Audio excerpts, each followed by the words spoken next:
زندگی کا ہر لمحہ قیمتی ہے، اس کا اندازہ تمہیں قیامت کے دن ہو جائے گا۔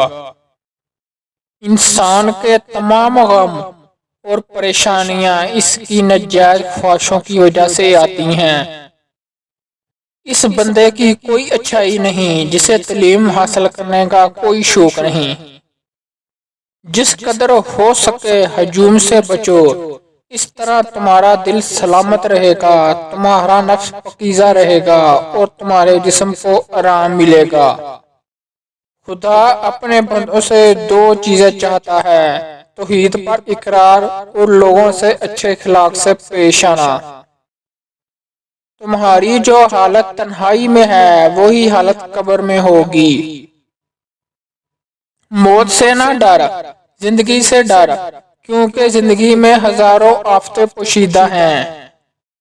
مصیبت کا نازل ہونا ہلاکت نہیں بلکہ امتحان کے لیے ہوتا ہے۔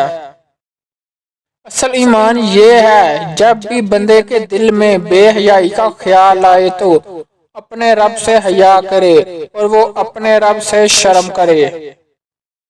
دل کی صفائی چاہتے ہو تو آنکھ دنیا سے بند کر لو۔ حرام چیزیں، حرام کاموں سے بچتے رہو، تمہاری دعائیں قبول ہونا شروع ہو جائیں گی۔ ہوس، زر، لذت و جود چھوڑ دی جائے تو زندگی آسان ہو جاتی ہے۔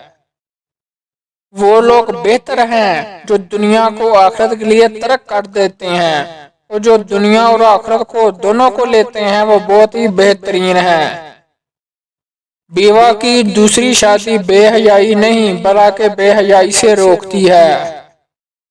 محبت سب سے کرو، اعتبار ساتھیوں کے ساتھ کرو اور بدی کسی کے ساتھ بھی نہ کرو۔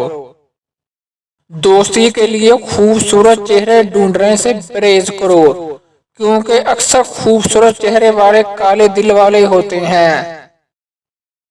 عورت اور حکومت کی محبت حد سے زیادہ مشکل ہے۔ دولت مند کر دینے والی عورت کی تین نشانیاں ہیں: کان چھوٹے ہوں گے، آنکھیں موٹی ہوں گی اور ماتھا بڑا ہوگا۔ تین ایسی غذائیں ہیں جو بدصورت عورت کو دلکش اور خوبصورت بنا دیتی ہیں: بند گوبھی کا استعمال، لیموں کا رس اور پالک کا استعمال۔